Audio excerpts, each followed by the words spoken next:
get the rolling lap underway for what is that last chance. Remember, it is now only the 6 in this race that will go through. So we have got a full grid of 25 cars. Not quite as full as it's going to be for the main event. 36 will be the grid for that one.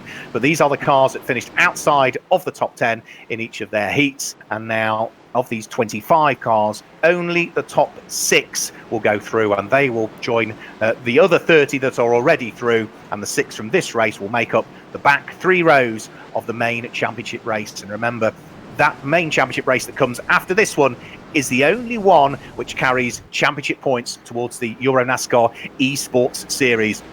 All of it prior to it is just a knockout from 70 drivers to get us to 36 to then start to roll our sleeves up for the main championship race. So it's going to be an interesting one, this one. Watch out for Alan Day. He's going to start on the front row of the grid, but starting from pole position, it looks as though it's car number 388, which is Stefano Gustavaglia, one of the Cal team members who has been engineering for the number 54 car for Cal for a couple of years now. So he would have been engineering the car that Alan Day has been racing for the last few years, but Alan Day has moved over to PK Car Sport for this year. So it's a Cal Racing Chevy alongside a PK Car Sport Chevy on the front row of the grid. Justin Kuntz sits there on row number 2. Let's have a look. We've got 277 showing in the pit lane, unfortunately. Now, that is Gustav Berggren. He non-finished in his heat, so I'm not quite sure why he's showing right at the top. But Alan Day sitting there on pole position. And then it is going to be Stefano Gustavaglia that will sit alongside Alan Day. Justin Kuntz, row number 2. Row number 3, Luigi Ferreira. And Navi Talor looking maybe to get involved as well. So we will wait and see. This again is a 10-minute race. We'll get the race underway and then we'll pick up with one of the drivers that's joined us in live commentary. And as the lights go out, Stefano Gustavaglia is able to, I think, just about hang on to the lead of the race. Justin Kuntz was trying to work his way through. A little bit of contact, I think, there on the way into the corner. Alan Day gets pushed wide again at turn number 1. And I think that was initially Justin Kuntz made contact with Stefano Gustavaglia. Then Stefano Gustavaglia made contact with Alan Day. Gustavaglia is now spinning backwards by the look of things up towards turn number 2 and turn number 3. But Alan Day has got yet more work to do. 15th position that he's running at the moment. Justin Kuntz, with all of that, has taken up the lead of the race, and Francisco Garisto has slotted his number 42 Racing Ford into 2nd position. Joining me in live commentary is Loris Hazemans, who is the reigning NASCAR Pro champion. Loris, it wasn't quite a heat win for you, but you were pushing hard. How did the heat go for you?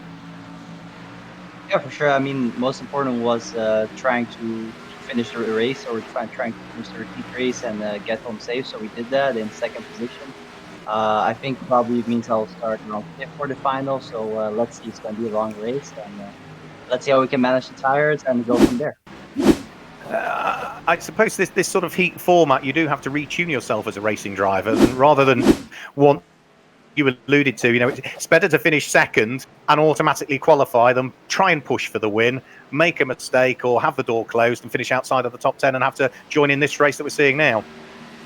Yeah, absolutely. I think, although I think compared to Guillaume, I'm a little bit slower than him for the moment, so I'm still trying to push hard. But yeah, here was about finishing, like you said. And final, I'll try to my best to get to the front.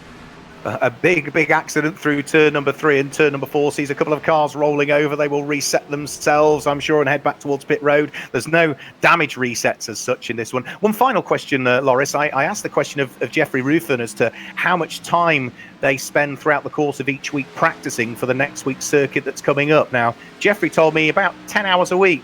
What are you at? What's the benchmark? I mean, it's definitely already too much, that's for sure. I was talking to Alan, and I said I think in the past 3 weeks that I've been sim racing, I've used more new sets of tires than in my whole racing career. So it's something different for sure, but it's definitely fun. The good thing about using tires in sim racing is that they're free, aren't they? Yeah, that's definitely a good thing. And damage is like free, and yeah, just reset. It's great. Thanks for joining us, Loris. All the best in the main championship race. Let's hope that you either head towards victory lane or if not, pick up a load of championship points. Good luck. Thank you, Mark. There we go. Loris Hazemans, the reigning EuroNASCAR Pro champion, who will have to see what he can do in the main championship race that's coming up a little bit later on, immediately after this one in reality. So Justin Kuntz still leads at this stage at the wheel of car number 99. We ride on board with Francesco Garisto for 42 Racing, looking forward at the race leader, nice and neat and tidy, heading out of the outer loop, down the straight that brings them up towards the fast left-hand turn at turn number 6. And here we see Alan Day, despite all of those problems that he saw at race number 1, that saw him have to work his way from the back of the grid, just missed out on automatic qualification. He had problems at turn number 1 in this race, dropped all the way down towards 15th position. He is now up into 6th and is attacking for 5th position. Kasper Donovsik is the car that is very much in the sights of the double former champion. The Israeli draws himself to the right-hand side, and I don't think there's going to be a great deal that the Slovenian can do. He tries around the outside, but just gets pushed a little bit wide, gets out of shape on the exit of the corner. Alan Day goes through, and I think he's lost out to Alexander Graf there as well. Yeah, for Memphis Racing, the Chevy in the hands of the Swede goes through as well.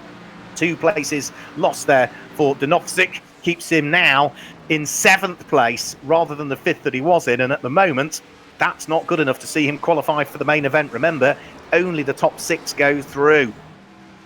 So Justin Kuntz still continuing to lead. What can Alan Day now do? Now, the next of the cars he's going to be wanting to try and close in on will be the car that runs in 4th position, British driver Scott Jeffs on board his Chevy.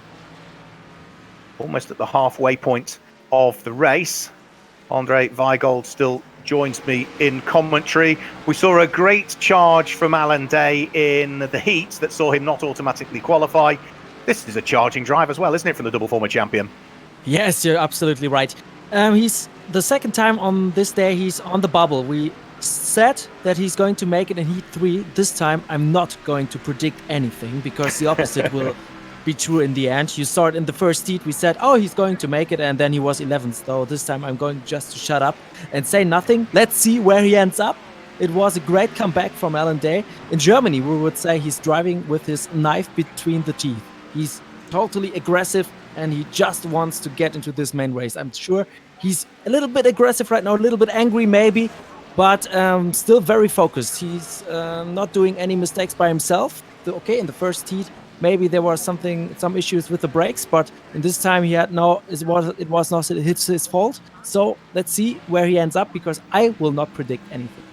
No, I agree with you. Yeah, we'll keep quiet, not put the commentator's curse on it. The one thing that we can be assured of, though, is that if he were to automatically qualify, Alan Day would still be off the back of the grid for the main race. It's which row of that grid that is a little bit up for grabs. If he stays where he is at the moment, he will be on the 18th and final row for the main championship race, and is going to have to carve his way through that field as well. So we stand the prospect of seeing it all happen again. One driver that is doing well, despite all of the damage to the front of his car, is Luigi Ferreira, who's still running in 3rd position, but he's coming under a bit more pressure now from the Brax Racing Chevy in the hands of British driver Scott Jeffs, former Mini Challenge champion with Scott a few years ago.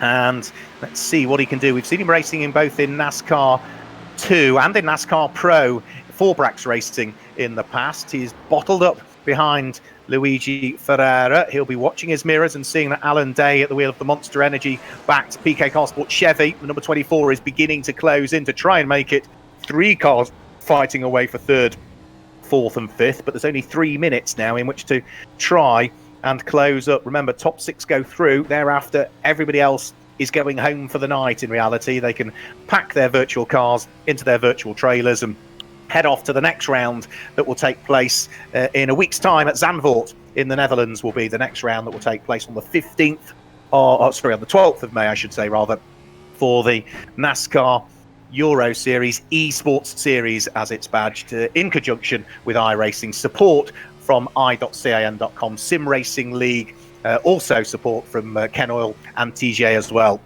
So looking at Scott Jeffs up the inside of Luigi Ferreira, makes it through on the run in towards turn number 1. Can he hang on to it on the exit? Ran a little bit wide. They're side by side up towards the S's this time through. Jeffs on the outside line for the first part of the S's, the inside line for the second part of the S's, and he's finally made it through.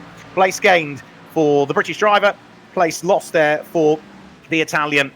So Luigi Ferreira, now the 37-year-old, having lost the spot and is in danger of losing a further place here. Can Alan Day squeeze through?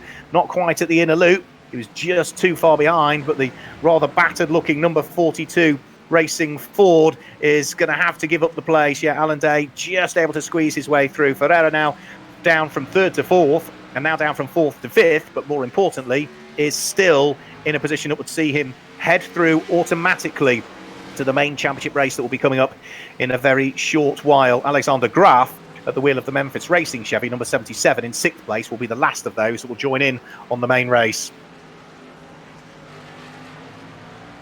Out of the final corner, over the start-finish line they'll go. Justin Kuntz now almost 2 seconds to the good. Scott Jeffs coming under pressure for 3rd place as Alan Day dives his way up the inside. So another place gained for Alan Day. That now sees him up to 3rd. That would see him on the 17th row of the grid for the main championship race that is coming up. If he can catch up with the next car ahead, then that would be an enormous achievement, because the 142 car, Francisco Garisto, is 10 seconds up the road. So I think that's as good as it's going to get, really, for Alan Day. Moving neatly out of the way there was Ariano Casoli, former teammate for Alan Day, who used to share the car between each other in EuroNASCAR 2 and EuroNASCAR Pro for the last few years. Doing a sensible thing, Ariana, getting out of the way, allowing the race the quicker cars to put laps on her. As for Justin Kuntz, though, I think he'll squeeze another lap in, you know. He's going to get over the start-finish line with, about 15 seconds to spare, I would have thought. So over the start-finish line goes Justin Kuntz onto his final lap of the race. Now, he is 2.5 seconds to the good. Has got no real other traffic I don't think he particularly needs to deal with over the course of this lap. Francisco Garisto is 2.5 seconds adrift at the wheel of his 42 Racing Ford in 2nd position.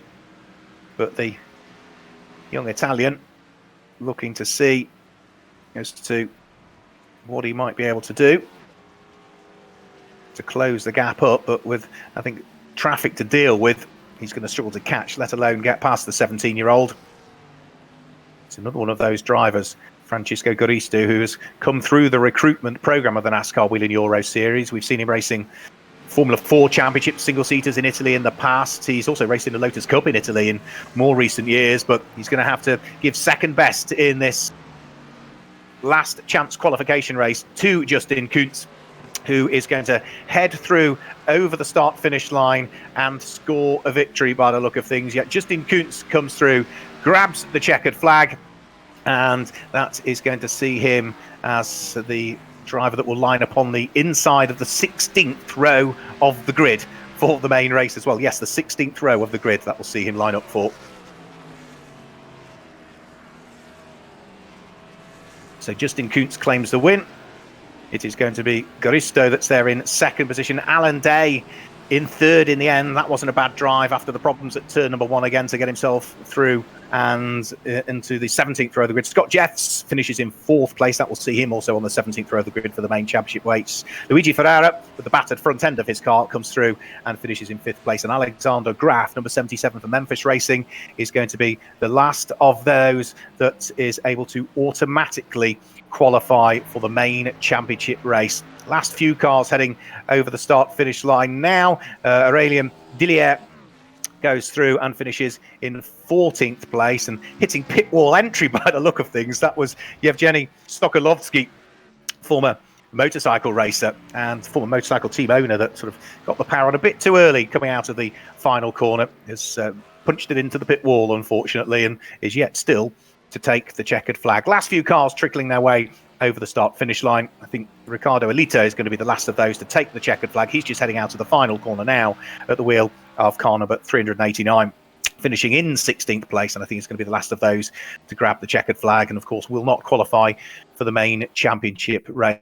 So let's just have a quick look then at the results for that one, if we are able to, and then we'll grab a quick word with Andre Weigold. We might be able to grab Justin Kuntz very quickly, but we'll wait and see, because of course the main race is coming up shortly. Justin Kuntz claims the win from Francisco Garisto in second place. Alan Day, Scott Jeffs, Luigi Ferrara and Alexander Graf in sixth place will be the last of those drivers then that qualify for the main championship race that is coming up in a few moments' time. The rest of them, they're on onwards from Gasper Dinovsik downwards. They are done for the night, unfortunately. They will not be in the main championship race to pick up any championship points this evening. So Gasper Dinovsik, Luca Caniore, Jakob Krafik, Philip Bridsvel, Max Lancer, Sebastian Bleekemolen, Roy Hendricks, Aurelien Dillier, Sven van Laar are out. I expected a bit more of him, to be perfectly honest. Ricardo Alita, Yevgeny Sokolovsky, we saw head into the pit wall at the final corner, and Ariano Cassoli finishes there in 18th place. In 19th place, Santu Vauxadoria finishes in 19th place. Max Palumbo finishes in 20th. And then it's Marta Lenertz, Talor, Ferrando Gustavalle, Gabion Lecuona, Ruben Garcia, former 3 times Mexican NASCAR